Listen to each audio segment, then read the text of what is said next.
আপনি এটা কি করলেন? আপনি ওনাকে মারলেন কেন? কেন মেরেছে এটা আমাকে জিজ্ঞেস না করে এই ছোট লোকের বাচ্চাকে জিজ্ঞেস করুন। আমি এই ফাঁসির আসামিকেই বিয়ে করব।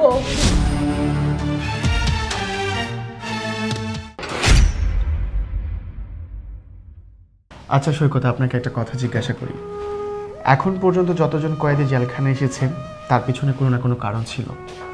আপনাকে আমি যতবার জিজ্ঞাসা করেছি কোনোবারই আপনার কারণটা আমাকে বলেননি। আপনি বারবার বলেছেন আপনি খুন করেছেন। আজকের পর কালকে আপনার ফাঁসি হয়ে যাবে। তার আগে আমি শুনতে চাই আপনার পিছনের কাহিনীটা।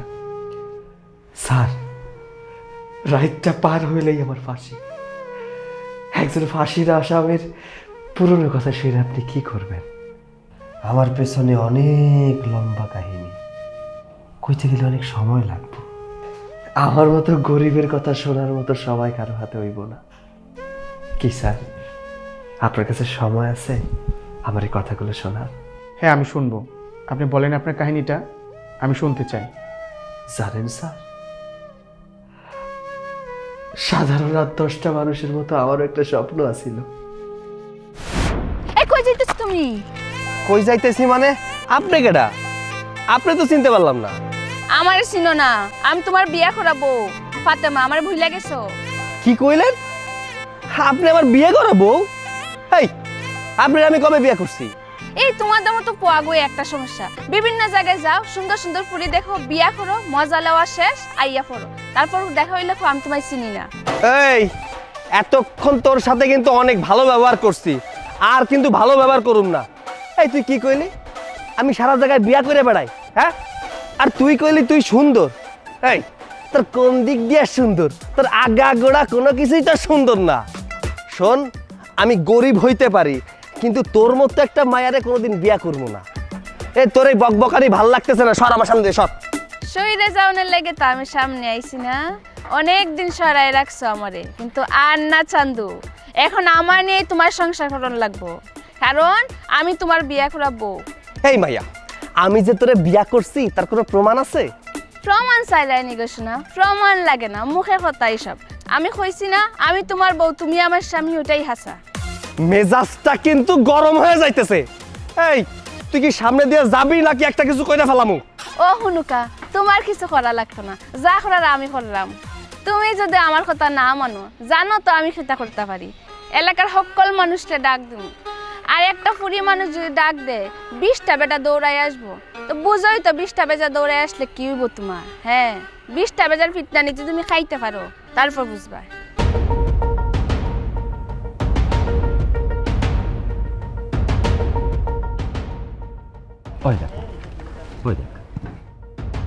আর কিছু বুঝাই তৈব তোমারে? না থাক, আর কিছু বুঝাইতে হইব না, আমি সব বুঝছি। আমার আর নতুন করে বুঝাইতে হইব না, লোকজন ডাকলে ঝামেলা হয়ে যাব। থাক, লোকজন ডাকতে হইব না। বলেছিলাম না মা, এইসব ছোট লোককে বিশ্বাস করতে হয় না, এরা সব কিছু করতে পারে। বাবা তুমি একটু ওয়েট করো, আমি ওই ছোট লোকের বাচ্চার কাছে গিয়ে এমন উচিত শিক্ষা দিব যে জীবনও ভুলতে পারবে না। না না মা, তোকে যেতে হবে না। আরে ওর মান সম্মান না থাকতে পারে, কিন্তু আমাদের মান সম্মান আছে। তুই কোন পরিবারের মেয়ে, কার মেয়ে, সেটা তো মাথায় রাখতে হবে। বাবা, আমার মাথায় আগুন জ্বলে গেছে। আমার মনে হচ্ছে ওই ছোট লোকের বাচ্চাকে গিয়ে এখনই খুন করে আসি। আহা মা, তুই শান্ত হ। চল চল, বাসায় চল চল। দাঁড়াও, আরে দাঁড়াও। আরে আমার কথাটা তো শুনো। তুই তুই আমার সামনে কেন এসেছিস? সর, আমার চোখের সামনে দিয়ে সর। আমি তোর এই মুখটাও দেখতে চাই না। কেন? আমি কি করছি যে তোমার চোখের সামনে আসুম না? কি করেছিস তুই জানিস না? আমি আমার নিজের চোখে দেখেছি তুই একটা মেয়ের সাথে সম্পর্ক করে তাকে বিয়ে করেছিস। দেখো, তুমি যেগুলা দেখছো সব মিথ্যা কথা, একটাও সত্য না। আমি তো তোকে বিশ্বাস করেছিলাম বলেই তো তোর সাথে একটা সম্পর্ক জড়িয়েছিলাম। আরে তুই তো একটা কামলার বাচ্চা, কামলা, রাস্তায় রাস্তায় কাজ করে বেড়াস। তারপরে তোর সাথে আমার পরিচয়। ভেবেছিলাম গরিব হলেও তুই ছেলেটা ভালো, কিন্তু আমার চিন্তা ভাবনা টোটালি ভুল ছিল। আসলে আমি কথাগুলো তোমারে বলতাম, কিন্তু সময়ের কারণে বলা হয়ে ওঠে নাই। আচ্ছা, তুমি আমার কথাটা একটু শোনো। চুপ, একদম চুপ, আর একটা কথাও বলবি না। আমি তোর ওই মুখ থেকে আর কোনো কথা শুনতে চাই না। তাইলে আমাকে এই এতদিনের ভালোবাসার কি হইব? কি বললি? ভালোবাসা? কিসের ভালোবাসা? তুই কি ভুলে গেছিস যে তোর সাথে আমার পরিচয় রাস্তায় হয়েছিল, আর এই রাস্তাতেই তোর সাথে সব সম্পর্ক আমি ছিন্ন বিচ্ছিন্ন করে দিলাম। আর শোন, আজকের পর থেকে তুই আর কখনো আমার চোখের সামনে আসবি না, আমার সাথে কখনো দেখা করার চেষ্টাও করবি না, কথাটা মনে রাখিস। আসলে আমি তো কিছুই বুঝতে পারতাছি না। সেই দিন ওই মায়াটা হঠাৎ কইলো ও নাকি আমার বিয়ে করা বউ, এইদিকে প্রিয়া আমার সাথে সম্পর্ক ছিন্ন করে চলে গেল। আসলে আমার সাথে এসব হইতেছে ডাকি, আমার মাথায় তো কিছু আইতেছে না। যেমনেই হোক ওই মায়াটারে খুঁজা বার করতে হইব, আমার সব কিছু জিগাইতে হইব। আচ্ছা বোন, এটা সত্যি কথা কও তো, তুমি আমার লগে এমনটা কেন করছো, কিসের জন্য করছো? ভাই আমি খেলে এই কামটা করছি শুনতাইনি। আমি আর আমার জামা একটা গার্মেন্টসে চাকরি করি, ওইখানের বস আইয়া একদিন আমারে কইরা ওই কামটা আমারে করা লাগবো, যদি না করি আমার আর আমার জামাইয়ের চাকরি থেকে বাইর করে দিব। এখন ভাই আমরা গরিব মানুষ, জামাই বউ চাকরি করে আমাদের সংসার চলে, এখন যদি আমাদের চাকরি থেকে বাদ করে দেয় আমরা না খাইয়ে মরব। কি বলেছে বুঝতে পেরেছো তো? ঠিক এইভাবেই কাজটা করতে হবে। একটু যদি এদিক সেদিক হয় না, তাহলে আমি তোমাকে আর তোমার স্বামীকে আমার গার্মেন্টস থেকে বের করে দেবো। আর এমনি এমনি বার করবো না, তোমাদেরকে চুরির অপবাদ দিয়ে বের করবো, যাতে আর কোথাও কাজ করে খেতে না পারো। তখন রাস্তায় ঘুরবে আর না খেয়ে মরবে। না না বস, আপনি যেমনি করছেন আমি অমনি করবো, তাও আমাকে চাকরি থেকে বাইর করে দিন না। ঠিক আছে। হ্যাঁ এই নাও, এখানে 10,000 টাকা আছে, কাজটা যেন ঠিক মতন হয়। হ্যাঁ, ওই কারণে ভাই আমি এই কাজটা করছি, আমি আমার মন থেকে এই কামটা করছি না রে বা, আমি আমার সংসার বাঁচানোর লেগে আর চাকরিটা আবার ঠিকানোর লেগে এই কাজটা করছি রে ভাই, আমার মাফ করে দাও। আচ্ছা, আমি মানলাম যে তোমার সংসার বাঁচানোর লেগে তুমি এই কামটা করছো। তুমি কি জানো তোমার এই কামের লেগে আমার কত বড় ক্ষতি হয়ে গেছে? আমার ভালোবাসার মানুষটা আমার সাইডা চইলা গেছে। কিন্তু একটা জিনিস আমি বুঝতে পারতাছি না, তোমার গার্মেন্টসের মালিকের কি স্বার্থ আছে আমার ক্ষতি কইরা? আমি যতটুকু জানি রে ভাই, ওই গার্মেন্টসের মালিকের একটা মাত্রই ফুরি আছে, আর ওই ফুরির লাগে নাকি তোমার ফ্রেন্ড। তো এখন বসে তো ভাই তোমার লগে ওই ফুরির ফ্রেম মানতে পারতেছে না, ওই ফ্রেমটা ভাঙ্গার লেগে রে ভাই বসে আমারে দিয়ে ওই কাজটা করাইছে। ভাই রে ভাই, আমি মন থেকে ওই কাজটা করছি না রে ভাই, আমার তুমি মাফ করে দিলাও। তুমি মাফ না করলে রে ভাই মরার পর শান্তি পাইতাম না। ও, তার মানে অহন বিষয়টা ক্লিয়ার হয়ে গেছে, গার্মেন্টসের মালিকের মাইয়া। আচ্ছা আচ্ছা ঠিক আছে, অহনি আমার যাইতে হইব, আমার একটা মিনিট দেরি করা যাইব না, করে যাই বুঝাই কইতে হইব। আমি যাই বইন, আমি যাই। কিরে সৈকত, কই যাস? আর একটু কাজ আছে, এই জায়গায় যাইতেছি। আমি কতক্ষণ ধরে খুঁজতাছি। কেন কি হইছে? তোর মায়ের অবস্থা তো খুব বেশি ভালো না, কেমন যেন করতেছে। কি কি কইতাছস? মায়ের অবস্থা ভালো না? না চল চল বাড়ি চল, চল। বাজান, মা, হ বাজান, মা, এই তো আমি। কি হইছে মা? তুই আইসোস বাজান, তুই আইসোস। হ্যাঁ মা, এই তো আইছি। মা, কি হইছে তোমার? এখন তোমার কেমন লাগতেছে? বাজান, আমার এখন অনেক ভালো লাগতেছে, এতক্ষণ ভালো লাগে নাই, এখন তুই আইসা পড়ছস না, এখন আমার অনেক ভালো লাগতেছে। আমার এই রাইখা তুই এত সময় কই থাকস বাজান? মা, আমার একটু কাম আছিল, এর লেগে বাইরে গেছিলাম। আচ্ছা মা, তাহলে তুমি একটা কাম করো, তুমি শুয়ে থাকো, তোমার রিপোর্টগুলো নিয়ে আমি ডাক্তারের কাছে যাই, দেখি ডাক্তার কি বলে। আমি আর কি বলবো বাবা, আমার কিছু বলার নেই, তোমার যেটা ভালো মনে হয় তুমি সেটাই করো। তাছাড়া তুমি আমাকে যার সাথেই বিয়ে দিবে আমি তাকেই বিয়ে করব। তবুও মা, আমি তোকে ফ্রিলি একটা কথা বলি, মানে তোর যদি পছন্দের কেউ থাকে তুই আমাকে বলতে পারিস। আমি সারা জীবনই তো তোর আবদার রেখেছি, এটা আমার হয় রাখবো। না না বাবা, না, আমার কেউ পছন্দ নেই, আমার কেউ পছন্দ নেই। তুমি একটা কাজ করো, পাত্রপক্ষের সাথে কথা বলো, দেখো তারা কি বলে। ঠিক আছে মা, তাহলে আমি আজই কথা বলছি।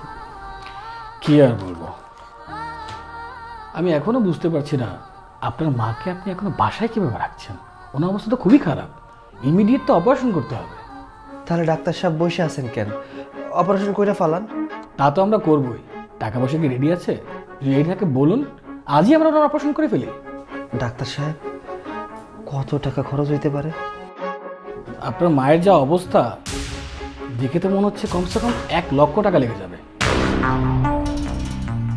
1,00,000 টাকা?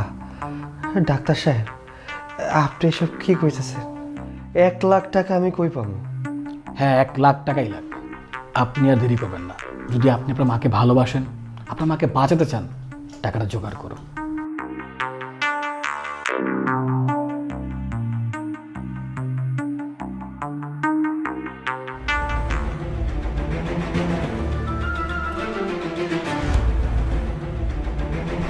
আরে এই ছেলে, ধ্যান জ্ঞান কোথায় থাকে? রাস্তাঘাটে একটু দেখে শুনে চলবো না? হ, আপনি ঠিকই কইছেন, দেখে শুনে রাস্তায় চলা উচিত। আসলে একটা চিন্তার মধ্যে আছিলাম তো, এর লেগা। চিন্তা? কিসের চিন্তা যে তুমি রাস্তায় এভাবে মানে অন্যমনস্ক হয়ে হাঁটছো? বলো আমাকে। না থাক, আপনার কইয়া কোনো লাভ নাই, এটা অনেক বড় ব্যাপার। আরে বাবা, লাভ থাকতেও তো পারে, তাই না? মানুষ তো মানুষের জন্য। বলো। আচ্ছা, যেহেতু শুনতে চাইতেছেন সেহেতু কই, আমার মায়ের অপারেশনের লেগে 1,00,000 টাকা লাগবে। 1,00,000 টাকা? কি অবাক হয়ে গেলেন? আমিও যখন শুনছিলাম তখন আমিও অবাক হয়ে গেছিলাম। টাকাটা কেমনে জোগাড় করুন বুঝতে পারতেছি না, এর লেগেই তো রাস্তায় মাথা ঘুরে পড়ে যেতে গেছিলাম। না, অবাক হয়নি। ভাবছি তোমাকে 1,00,000 টাকা দেবো। আপনি আমার 1,00,000 টাকা দিবেন? কিন্তু কেন, কোন স্বার্থের জন্য আপনি আমার 1,00,000 টাকা দিবেন? স্বার্থ তো অবশ্যই আছে। স্বার্থ ছাড়া কেউ কাউকে টাকা দেয়? টাকা তো দূরের কথা, কেউ কারোর সাথে মিষ্টি করে কথাও বলে না। আমি তোমাকে 1,00,000 টাকা দেবো, বিনিময়ে তোমাকে আমার একটা কাজ করে দিতে হবে। কাজ? কি কাজ? আমি যে কোনো কাজ করতে রাজি আছি আমার মায়ের অপারেশনের লেগা। কোন কি কাজ করতে হইব আমার? গুড, বেশি কিছু না, কাজটা খুবই সিম্পল। আমি তোমাকে একটা বোমা দেব, তুমি একটা যাত্রী ভর্তি বাসে সেটা মেরে দেবে। না না, এইসব আপনি কি কন? আমি টাকার লেগে এত বড় জঘন্য কাজ করতে পারব না। বেশ, মেরো না। 1,00,000 টাকা না, এর চেয়ে অনেক কম টাকায় আমি যে কাউকে রাজি করাতে পারবো এই কাজটা করতে। তোমাকে একটা সুযোগ দিতে যাচ্ছিলাম। তোমার মা অসুস্থ, এখন তোমার চোখের সামনে তোমার মা ধুকে ধুকে মরুক, আর তুমি জলজন্ত একটা মানুষ সেটা তাকিয়ে দেখো। তোমার মতো একটা ছেলে থাকতে তোমার মা বিনা চিকিৎসায় মারা যাবে, ব্যাপারটা কি ভালো হবে? আপনি আর দেরি করবেন না। যদি আপনি আপনার মাকে ভালোবাসেন, আপনার মাকে বাঁচাতে চান, টাকাটা জোগাড় করুন।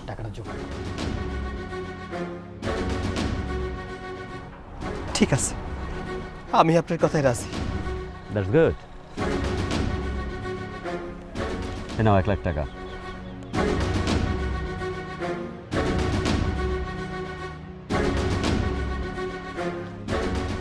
আর এই নাও বোমা, একটা যাত্রী ভর্তি বাস দেখে মেরে দেবে।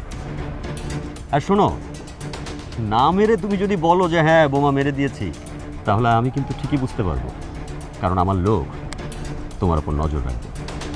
কাজটা ঠিক মতো হওয়া চাই। আচ্ছা ঠিক আছে।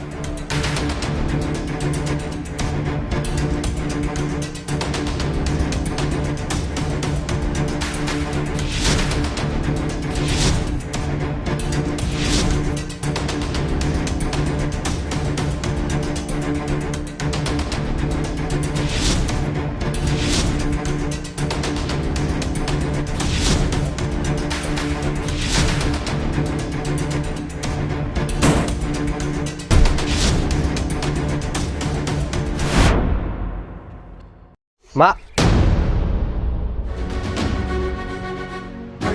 কি রে রানা, কি হয়েছে তোর?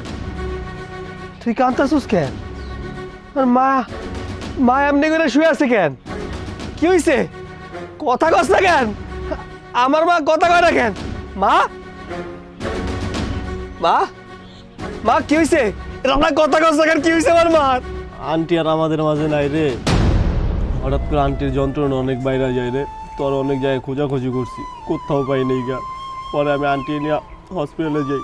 আন্টিকে নিয়ে হাসপাতালে যাওয়ার পথে আন্টি পানি খাইতে চাইছে, আমি পানি আনার জন্য গেছি। হঠাৎ পিছে তাকায় দেখি গাড়িতে দাউ দাউ করে আগুন জ্বলতেছে। পরে শুনলাম কি যেন গাড়িতে বুম মারছে। ও মা, মা ওঠো না, আমি তোমার লেগে টাকা নিয়ে আইছি, ওঠো মা। মা কথা তোমার চিকিৎসা করাবো আমি। আরে আমি নিজের হাতে নিজের মারে মাইরা বানাইছি। আরে রানা, ওই গাড়িতে বোম আমি মারছিলাম, এই টাকার লেগে আমি বোম মারছিলাম, কিন্তু আমি জানি না যে ওই গাড়িতে আমার মা ছিল।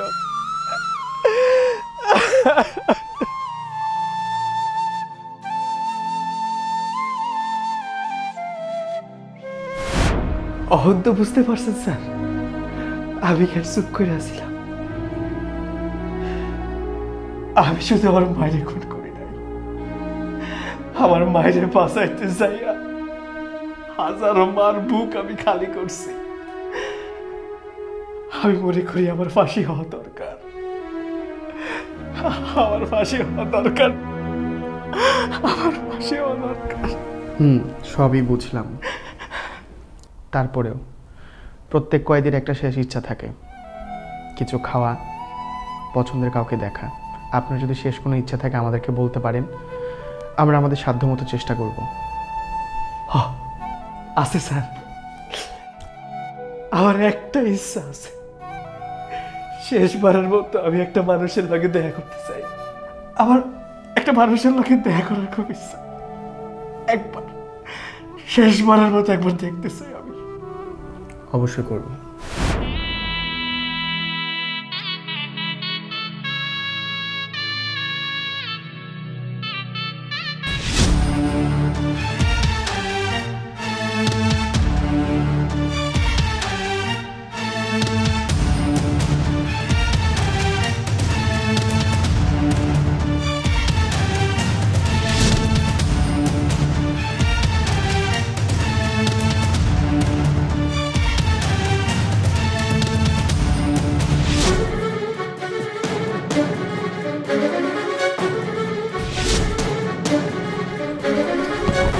আপনি এটা কি করলেন? আপনি ওনাকে মারলেন কেন? কেন মেরেছে এটা আমাকে জিজ্ঞেস না করে এই ছোট লোকের বাচ্চাকে জিজ্ঞেস করুন। ওসি সাহেব, আপনি কেন এই ক্রিমিনালটাকে আমার বাড়িতে এনেছেন? কেন বাপ্পা সাহেব? আপনার বাসায় আসার আগে তো আপনাকে ফোন করা হয়েছে, আপনি নিজেই তো বললেন আসার জন্য। বাবা, কেন এই ফাঁসির দাগী আসামিকে আমাদের বাড়িতে আসার পারমিশন দিয়েছো? আরে মা, আমাকে তো ফোন করে বললো যে একজন ফাঁসির আসামি তার শেষ ইচ্ছা আপনার বাড়িতে যেতে চায়। আমি ভাবলাম মারাই তো যাবে, আসুক না, কিন্তু এই ছোট লোকের বাচ্চা ক্রিমিনালটা যে এখানে আসবে সেটা কি আমি বুঝতে পেরেছি? বাপ্পা সাহেব, আপনি খুব ভালো করেই জানেন এই ছেলেটা কি করে ক্রিমিনাল হলো, আর এর পিছনে কি কাহিনী আছে সেটা আমরা খুব ভালো করেই জানি। স্যার চুপ করেন, আর কিছু কই ধরিব না। স্যার একটা নজর দেহরের লেগে আইছি, তারে আমার দেহা শেষ হয়ে গেছে। আমার গলায় ফাঁসির রশি পড়লেও আমার কিচ্ছু হইব না। চলেন। দাঁড়াও সৈকত, আমি সবকিছু জানতে চাই, আমি সবকিছু শুনতে চাই। কেন তুমি ফাঁসির আসামি হয়েছ বলো আমাকে। আমি আর কিছুই করতে পারব না, আমার যা হারানোর আমি হারাই ফেলছি। আমি তো শুধু একজন মৃত্যু পথযাত্রী। অহর আর এইসব কথা কয়ে কি লাভ হইব? না, তারপরও আমি জানতে চাই, আমি সব শুনতে চাই। বলো, চুপ করে আছো কেন বলো। আপনি শুনতে চান? তাহলে আমি আপনাকে বলছি।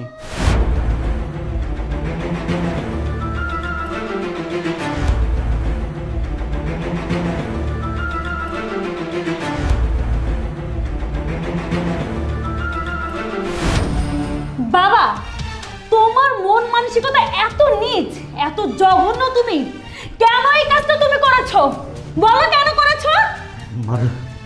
আরে আমি আমার পরিবারের সুনাম, তোর ভবিষ্যৎ সব কিছু চিন্তা করে এই কাজটা করেছি মা।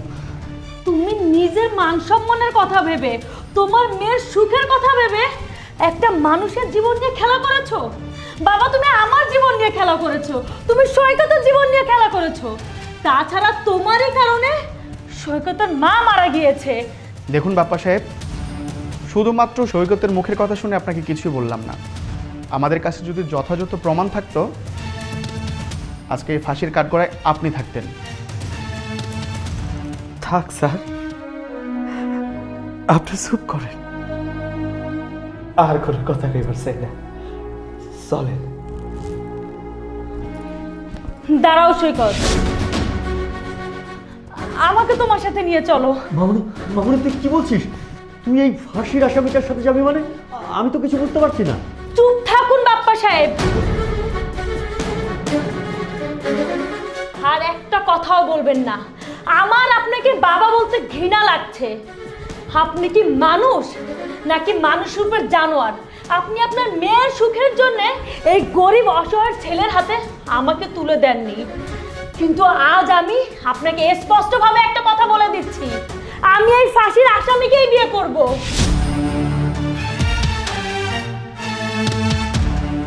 আর আপনি থাকুন আপনার মান সম্মান আর টাকা পয়সা নিয়ে।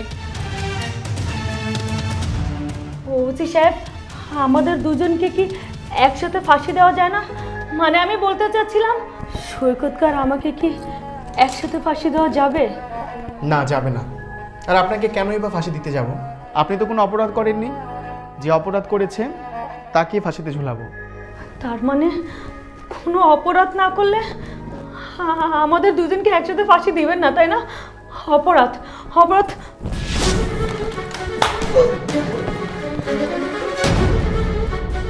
আপনি এটা কি করলেন? আপনি আমাদের চোখের সামনে একটা মানুষকে খুন করলেন। মানুষ? এই মানুষ রূপী জানোয়ারকে আপনি কিভাবে মানুষ বলছেন? আপনি তো সবই জানেন। এত কিছু শোনার পরেও আপনি কি করে বলছেন যে আমি একটা মানুষকে খুন করেছি? ওসি সাহেব, আমি তো অন্যায় করেছি। আমি নিজ হাতে আপনাদের সামনে আমার বাবাকে খুন করেছি। এবার আমাদের দুজনকে তো একসাথে ফাঁসি দিতে পারবেন, বলুন স্যার? এবার তো আপনি সৈকতের সাথে আমাকে ফাঁসিতে ঝুলাতে পারেন, বলুন? এবার তো ফাঁসি দিবেন আমাদের দুজনকে। দিন, পিস্তলটা দিন, দিন বলছি। ওয়াসিম, লাশটা মর্গে পাঠানোর ব্যবস্থা করুন, আমি ওদেরকে নিয়ে যাচ্ছি। আসুন।